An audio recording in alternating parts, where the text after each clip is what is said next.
Welcome back, Richard. Here we are at the last, this is about the last podcast for 2021. And we have— What do we have, one more? We have a doozy of a topic. Yeah, this is the penultimate podcast for 2021. Penultimate, that's right. We have one more for next week and then this one. But yes, this is the penultimate podcast, and it's such a great topic. Uplifting. Well, now, wait a minute. Give me a break here. I thought this is the Christmas season. It is the holiday for children, right? This is the time when we want to, give things to kids, and this is the children's holiday. And I thought, well, maybe it's an appropriate time to talk about this issue, but also it seems like I don't know what your email looks like these days, but my email, I'm suddenly getting numerous notifications of alternatives to spanking. And I thought, why are we revisiting this topic again? It seems like, so I'm getting this alternatives to discipline. You sent me the name of a book the other day, Beyond Behavior. Mm-hmm. And I have another one that we'll mention later in the podcast.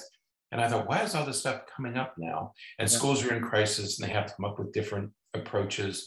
All schools are struggling with student behavior. And I said, what in the world's going on here? Mm-hmm. And I thought, I didn't know whether I wanted to do this at holiday time. It's just like, let me throw a big wet blanket on your holidays, right? But I thought, no, this is about kids. So I apologize if it's a wet blanket, but I thought, let me take another look at this. It was kind of confusing about why this stuff was popping up right now. Right. So yeah, we're going to talk about corporal punishment today, right. And it is a challenging topic, especially in the area where we live, because corporal punishment, in particular spanking and things like that, is a very common practice. Not quite as common as it used to be, right. but it's still pretty common. And it goes without saying that I will be meeting with a student at school or a patient in the practice, and especially younger patients, 6, 7, 8, and I'll talk to them about what type of things happen when they get in trouble, and they get a whooping, they get a whooping. And that, so it's a very common response.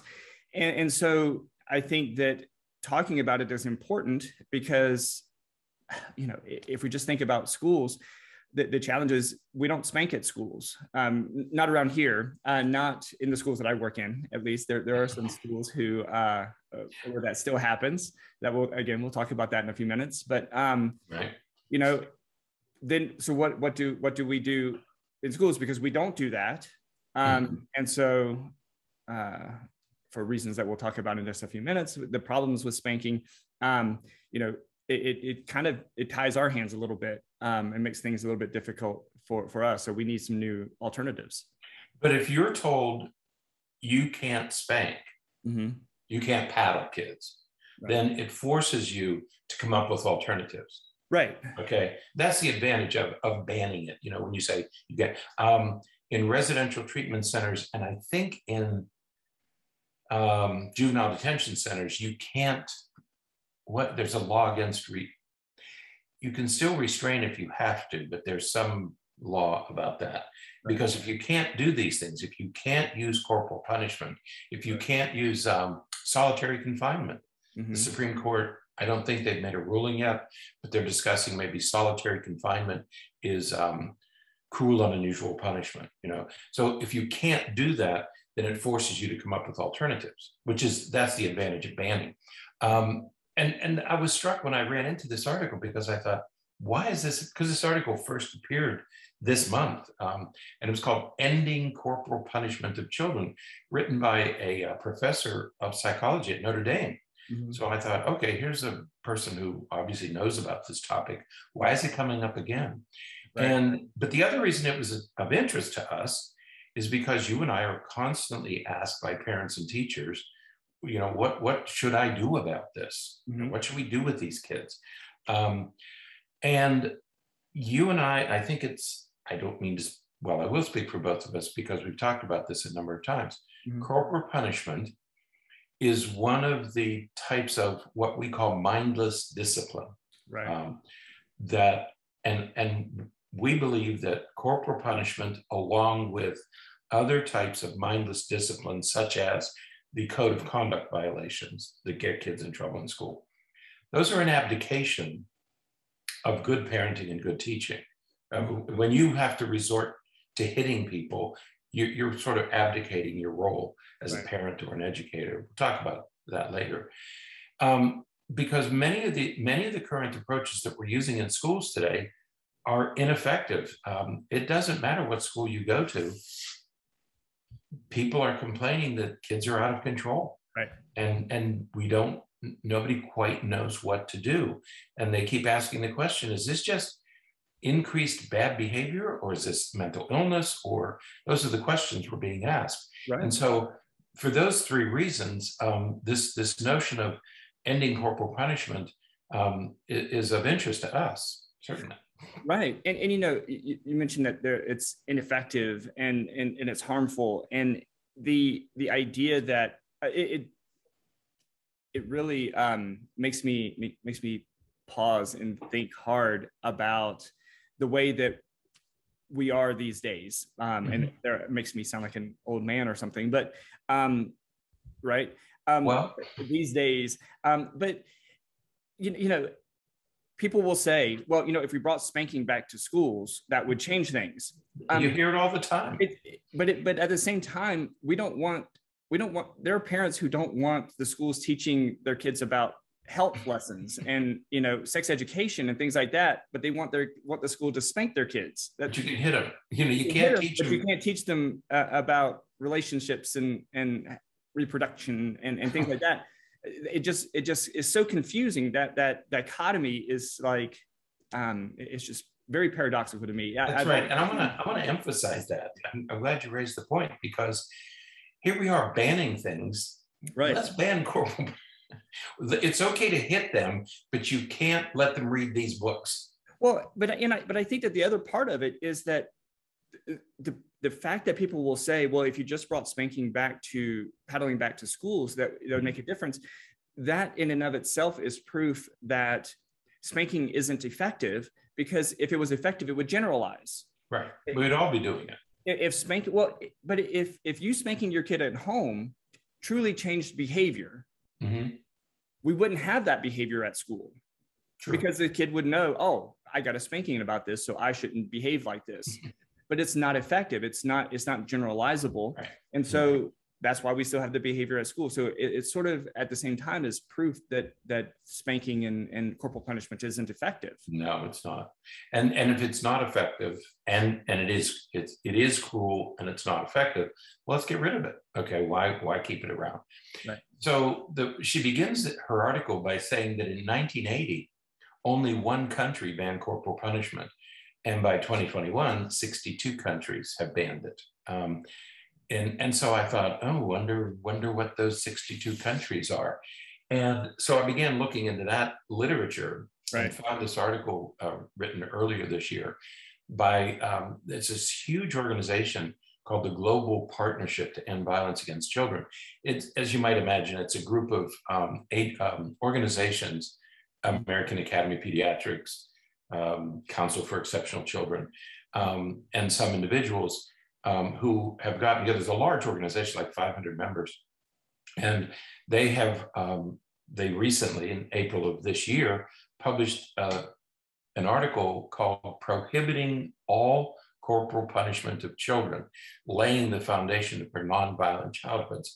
And their work came out of an analysis of data from what turns out to be the key issue here. It was a United Nations convention, sort of a proclamation on the rights of convention on the rights of the child, and the global partnership cited this and said that all of the nations are united on this except, and they listed Kosovo, Taiwan, the Vatican, Western Sahara, and the U.S. And I thought, wait a minute, why would the U.S.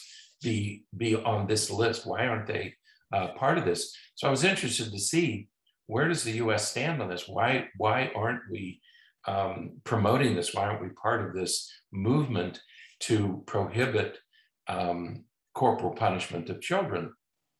And so I dug a little bit deeper and found that the United States never signed the original charter. It was developed in November of 1989, and the United States refused to sign it. We were one of a handful of nations, Somalia and a couple of other African and Asian countries, about 4 countries that didn't sign it. The United States was one of them.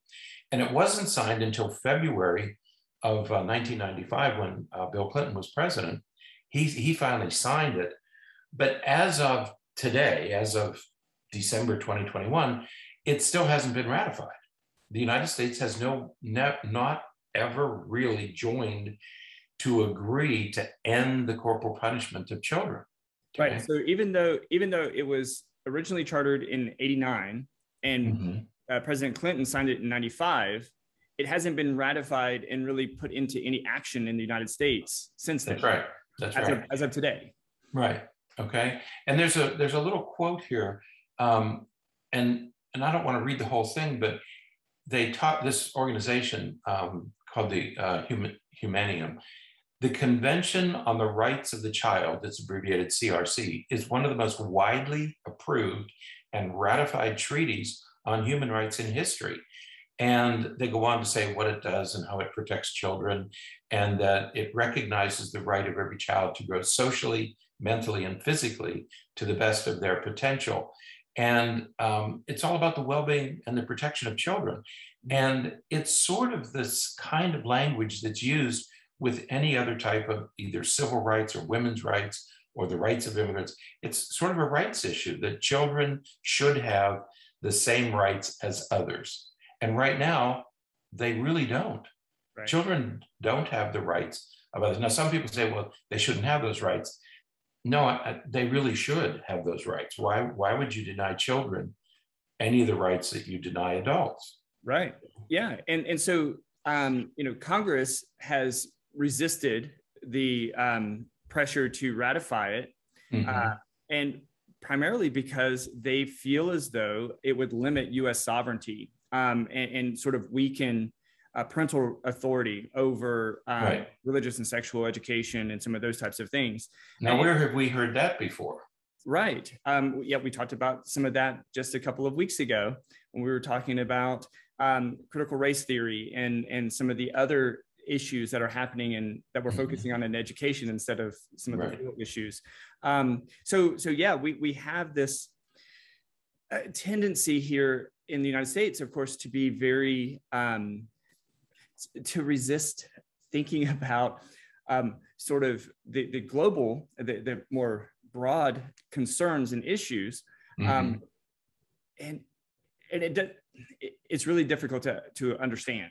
You can't embrace it because you this whole issue of parental authority and my rights and that I have my rights over my children. My children are not slaves. They're not property. They're humans. But we keep hearing this argument about, well, we have no right to do that. We hear it with mask mandates. Let's not mandate masks because you should have, let's not get vaccines. I mean, the only way this is going to end is if everybody gets vaccinated, okay? As long as people are not vaccinated, this virus has a chance to keep going, okay? But let's not mandate because it should be my choice. 806,000 people have died of this, and more are going to die. And we've lost, somebody said the other day, we've lost about 60,000 people. Florida, I think Florida death is about 60,000. Imagine if we had a hurricane that killed 60,000 people. There would be massive changes and all kinds of committees and commissions and study groups to figure out how do we make sure this never happens again. Right. Okay? But here we are with this pandemic and, well, we have a right not to do anything about it, okay? So here again, we see the same argument being used about the rights of parents and the rights of families, and we don't want to get the UN involved in our lives, and we don't want them to limit us. Well, no, we're talking about banning corporal punishment, okay? We're not talking about what you do with your children on a day-to-day basis. We're talking about banning corporal punishment because it's bad for kids and it's bad for our culture, bad for society. Right. But the real sticking point, right, is law. Right. And I was just, that is a huge sticking point, because, the US allows, we have laws that allow minors who commit offenses to be imprisoned for life. Right. Now, until 2010, there was a big Supreme Court hearing, actually about a case from here in Florida, where a minor, a person who committed an offense as a minor could be sentenced to life in prison, even in places where there's no possibility for parole. Right. So you could have a person who committed a crime at the age of 15 or 16, and they could be in prison for the rest of their life without any opportunity for release. That's right. In 2010, they decided that was cruel and unusual, but the problem remains that a 15 or 16-year-old could commit an offense, and the judge could still sentence them to 65 years in prison. And the other thing is, and again, Florida. What was the most recent shooting? In Michigan? Michigan? Yeah, the Michigan shooting. He's 15 years old, right? Right. If they try him as an adult, he could get life in prison. Right. That's it. It doesn't. I mean, you can decide. A judge or a prosecutor can decide, even though you're a minor, right, we're going to treat you like an adult. We're going to convict you of this crime. We're going to treat you like an adult. And if you're convicted, we can give you life in prison because we consider you an adult. Well, and it's not a loophole. It's not that we're saying that people who commit these offenses shouldn't have consequences for their offenses. They should absolutely have consequences. Right. But we also have to recognize that, and so that 2010 case is called Graham versus the state of Florida. And what came out of that, and then there was another one that a year or two later called Miller versus the state of Alabama. And it included, really included all crimes. Graham didn't include murder. But basically what the argument is that, the brain isn't fully developed. And so when minors commit some of these offenses, their brain isn't fully developed. We don't know what their brain is going to be like in 10 years. When a 15-year-old commits an offense, their brain isn't even fully developed for another 10 years or so. And if they have ADHD, it may be even a little bit longer than that. ADHD and some other things. So, I had the opportunity to do some of those evaluations, and my goodness, you could see the difference between when the person was arrested as a teenager and where they were as a mid to late in the mid to late 20s. There was a massive difference in their executive functioning and their decision making and problem solving skills. And to think that person could have been in prison for the rest of their life, when clearly he now has the capacity to make better decisions and to not act so much on impulses and things. And so that's sort of the spirit of those laws. But it hasn't changed considerably, still. If a state has the possibility of parole, the person could still be sentenced to life in prison. There's no guarantee that the person will ever get parole, but it could be. That's right. And again, we're not saying that just because you're a teenager that we're going to forgive you of murder. Sure. Absolutely. That's not what we're saying. And we're not saying that because you have an immature brain that justifies what you're doing and there should be no consequences. We're not saying that at all. We're just saying that teenagers, we know, teenagers are teenagers. They have poor impulse control. They don't make good decisions. They do stupid things. They get caught up in stuff that they shouldn't be caught up in. Okay. Right. And they do stupid stuff. Bernie, if I'm not mistaken, many European countries, I think maybe most European countries, have a limitation on how long a person can be in prison, so that even if you commit murder, you can only be kept in prison for 20 years.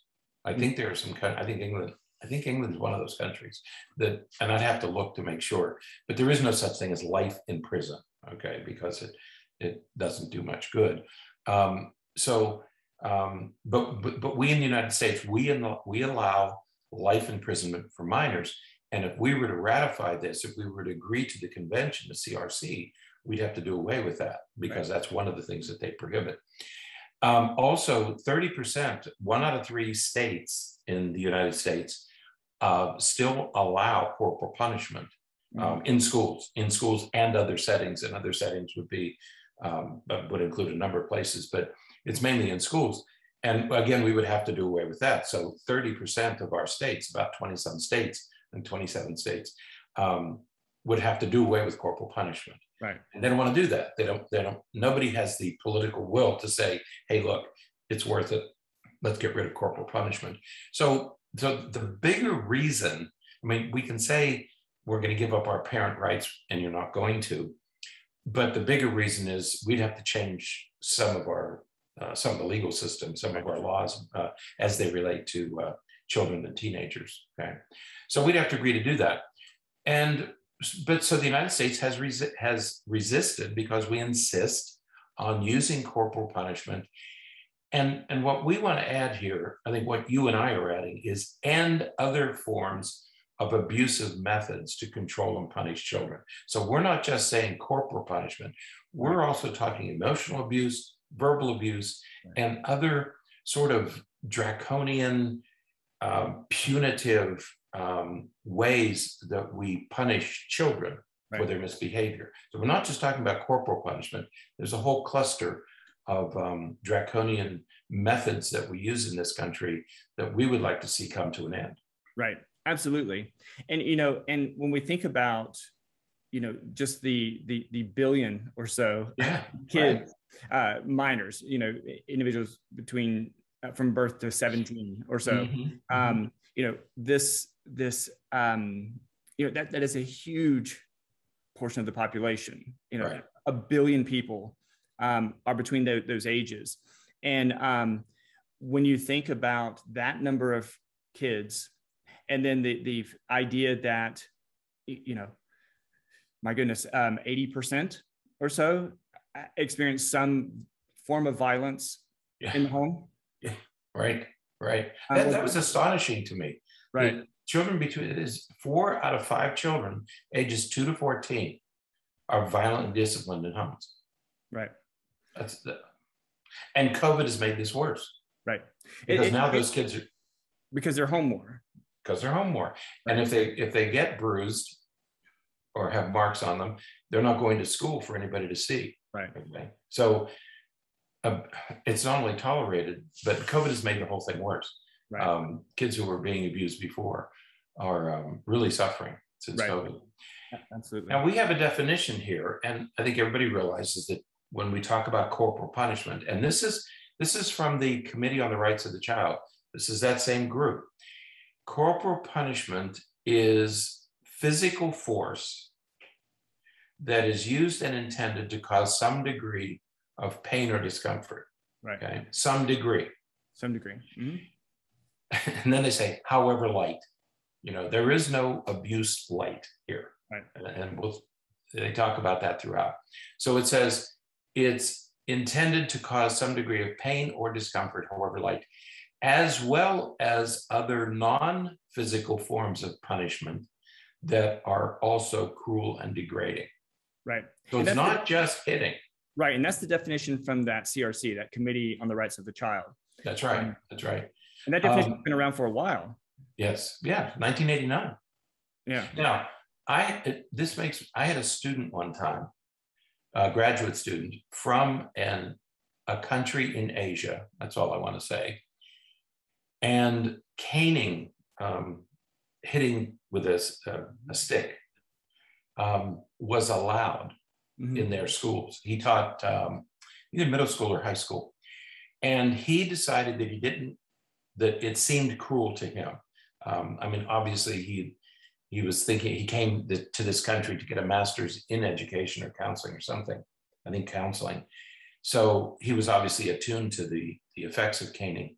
And so when he went back to his country and refused to hit the students, and they caned them for academic, as well as behavioral things. Mm-hmm. He refused to do it. And the administration somewhere, I don't know whether it was the administration from the school or from the state, came in and said, if you don't cane, we're going to fire you. You're going to lose your job. Right. And so he had to leave the job because he refused to cane his students. Right. So in other countries, we have to think about this around the world. What does corporal punishment? I don't know what other countries would say about. Well, I had this student from the United States, and they paddle kids there. They hit them with boards and sticks, and it's allowed. And I don't know what other people might think of that. Right, and I think that some of the important things that with that example, but also that came from that CRC report, is that this type of corporal punishment, right, is the most common, most prevalent form of violence against kids. That's right. Right. That's right. So, while of course it unfortunately it's accepted in so many places. Right. And that kind of normalizes it. The problem is that it's the most common form of violence against kids. Right. But it's also been proven time and time again to be associated with poor outcomes, from mental health, physical health, cognitive development. I mean, the list goes on, right. that, even though it's used so frequently, it is not effective. And that's what we were talking about at the beginning. That's what I mentioned at the beginning about the use of it. It doesn't generalize. Right. Yeah. And social accept, people say, well, I was hit, or it's okay, or we need to do that, or you have to do it. This social acceptance of corporal punishment normalizes a certain level of violence against children. I mean, right. And we say, well, I'm just popping him on the butt, or I'm just slapping his hand. That's violence. That's violence against children. Right. And so, but it becomes socially acceptable. Well, it's the only group where that is socially acceptable. You're not allowed to slap anybody else. You're not allowed to spank anybody else in the country. So it becomes socially acceptable to use violence against children, right? Even though it's not effective, and even though it leads to bad outcomes. Right. And I'll say that, we talk about, I used to do a lot of forensic work up to a couple of years ago or so. And so I would go in the jails and in prisons and do evaluations of people who had different charges and stuff. And invariably, I mean, looking back, I would say that most, if not just about all of them, were spanked as a child. Sure. They experienced corporal punishment as a child, and now they're going to prison. And so when we make the argument that, well, corporal punishment teaches kids, and we need to address bad behavior through the use of corporal punishment. Right. Again, if that was that effective, no one in jail would have had a history of corporal punishment, and everybody in jail would be those who grew up in homes where they didn't use corporal punishment. But that's again, that's not the case, and it's not even proportional. It's not even like the proportion of people who were spanked and not spanked is the same in jails that they are. It's not. So, the idea, the false idea that we have in our mind that this is an effective form of redirection and discipline, goes against so much of what we know to be true. Everything of what we know. It flies in the face of everything we know. So it's not effective. It damages children. It damages family relationships. It affects how you teach kids how to resolve conflict. We say, use your words, don't hit, don't bite. But it teaches them that this is an acceptable way to resolve conflicts. Right. And it's not. The other side of this coin is that every country worldwide, every adult has legal protection from assault, even in wartime. Okay. Some form, yeah. Right. Only 13% of children do. We provide protections to adults that we don't provide to children. Right. Okay? Right. And so it sends the message that that children are somehow in this other category. Okay. Now, we don't want, the goal here is not to punish parents or to deride parents or criticize parents. All we want to do is instead of criticizing, we want to help them learn other approaches, okay? So that children don't get this notion that punishment leads to the child to approve. Corporal punishment leads the child to approve of and use violence themselves. Right. We often say children, they'll do what they see, not what they hear. Right. Or children will model what we do, despite what we say. And so we talk about nonviolence, and yet we approve in states and country and in homes, we approve of corporal punishment.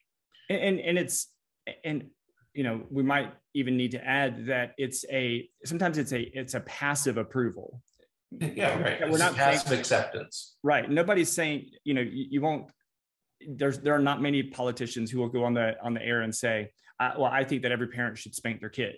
They won't necessarily say that, but they won't ratify things to stop parents from spanking. You know, so it's that it's more passive and sort of covert. Right. But as far as, you know, things that we should do, you know, the first thing, of course, is this idea of banning the use of corporal punishment and getting rid of the those laws and things like that support the idea and the use of corporal punishment. That's right. Just repeal it. Repeal all of the defenses. Get rid of, you know, defending corporal punishment or authorizing or and then adopt legislation that prohibits it. You know, just say from henceforth you can't do this. I mean, you can't do this anymore. There was a time when, well, even in your lifetime, as young as you are, that people would get into fights. When I was in school, there would be fights in the building. Right. Teachers or administrators, they'd come in, they'd break up the fight, and everybody would go back to class. Right. Today, there would be there would be lawsuits filed. Right. Okay. So it's a completely different world today. And so adopt legislation that it prohibits it, and then don't leave these loopholes like, well, if we try him as an adult, we can get him in life in prison. Let's get rid of all those notions of life in prison and cruel and unusual punishment. Okay. Right. The next thing is, you know, when you take that out of the pot, you need to replace it with something. So we need to provide education and support for how to deal with some of these issues. I mean, you're exactly right. You know, people say, well, you know, in the good old days, because there were fights and things like that, and then everybody just went back to class. Right. You know, again, I can't tell you how many times I hear a kid say, well, he hit me, and my parents tell me if somebody hits me, I hit them back. Right. Okay, they teach you that, but you're still going to get suspended. I mean, that's the way that the rules are. And even if we didn't just suspend them, depending on their age, the parent of the other kid, even though that kid hit them first, the parent of the other kid could press charges. Right. That's right. So again, we're and you know, the research has bared out that kids who experience corporal punishment are more likely to be aggressive and physical themselves. And so we're setting the stage for these kids to then be physical with somebody else and end up with charges and legal issues themselves. That's right. Right. Then you and I both see kids who have gotten into trouble, who were told by their parents, you know, I expect you to fight back. I expect you to do this. Then the kid goes in, he fights back, and he gets into trouble that he didn't anticipate. I mean, all kinds of bad things are happening to that kid. He can end up with a felony on his record, you know, and he's not anticipating. I mean, a 13 or 14-year-old can't anticipate all the legal consequences of getting into a fist fight these days. Right. Okay. Absolutely. So our take on, now, the World Health Organization has developed a program. It's called Inspire. And each of those letters, it's an acronym. Each letter represents an intervention, a specific recommendation. And it really would have taken too long to go through each one. But if you're interested in what the World Health Organization has developed, seven specific recommendations that people can follow. Okay. Yeah. You can look that up. So So our take on this. it was, I'm sure it's not surprising to anyone that we support the idea of ratifying what the COC has said and doing more to protect kids from some of this, from the corporal punishment and things that, again, we know aren't effective in doing what we want them to do. It's not effective in changing behavior, and it's not effective in, I mean, it just hurts families, it hurts kids, it's not productive. Yeah, I think our country should ratify this immediately. It's another way to protect children. You know, it's always ironic to me that I am legally protected from hitting my spouse or a coworker, but I'm legally prohibited, not protected. Did I say protected? You did. That was a Freudian slip. My goodness. If there ever was one. No, you're prohibited.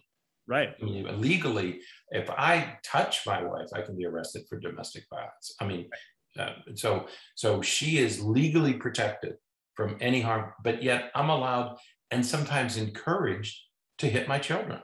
Right. Now, the irony of that I can't be the only one who finds the irony in that. There is no justification, there is no rationalization, and there's no light version of punishment. Punishment is punishment. It's a slippery slope, and it's never justified. I mean, it really isn't. Right. And we also believe that corporal punishment should be prohibited in schools. I mean, I think that should just end. Just say, look, you guys are educators, you're functioning in the place of parents. Let's just stop so that we can figure out better ways to do this. Right. Yeah, absolutely. And part of the support and education and training that we need to implement is to help deal with some of those rationalizations that people use for using corporal punishment. So you know, there are many more ways to show the child who's boss than to hit them. You know. Yeah, we always say that there have to be consequences. Well, you have to show them who's boss. There are lots of ways to show them who's boss. Right. But short of hitting them. Okay. Yeah. And I love the idea that when people say, well, you know, I was hit when I was a kid and I turned out okay. Because I've never understood that. Right. Because, you know, if you're for the majority, most of us would have turned out okay anyways. We didn't have to be hit. Well, my first question is, who decided you were okay? You know, somebody say, I was hit, I'm okay. I said, well, wait a minute. Who made the decision that you're okay? Right. Number one. And also, I think my father spanked me one time. It didn't, I mean, it was, and I remember it and everything, but I don't think he spanked anybody. There were 6 of us, and I think I was the only one I've spanked one time. He didn't have to. Right. Okay. You don't have to hit kids. And even if you were hit, and I want to say, okay, you were hit as a child. I don't know how you were hit. I don't know how often. I don't know whether it hurt. I don't know anything about it. So I can't make a judgment that hitting is okay. Right. Because I don't know anything about you being hit. Okay. Right. But I know that some kids, if you hit them, they're going to turn dark. They're going to get angry, and they're going to come back at you. Right. And oftentimes many times those who were spanked, you remember it being hit harder than you probably were hit. Right. So but then it kind of works to justify, well, I can give them a pretty good whack because I was hit pretty, but you know, that right. Relatively speaking. So there are, Richard, there are loads of other alternatives that you can find online. They just, I mean, today they go on and on and on. Mm-hmm. It's like, you know, part of me wants to put some of the links in the show notes, but at the same time, the list would be endless. It is. But, you know, you can, if you just type in Google, you know, alternatives to spanking, you will find books and blog posts and things in Psychology Today and on WebMD and all kinds of places about various alternatives to using corporal punishment at home, in the school, wherever. Right. You know, there was one article that I found, and it's called The 10 Most Significant Education Studies of 2021.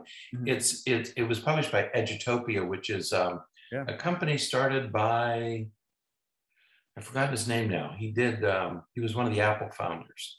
Yeah, it's pretty good. It's a good website. Yeah, and it's really good stuff that they do. It's reputable. It's well edited. It's well researched. And one of the 10 studies is entitled "The Secret Management Techniques of Expert Teachers." And if you read that study, it's all the things that these teachers do. None of them paddle. None of them use these harsh discipline methods with their children. It all begins with building relationships with kids.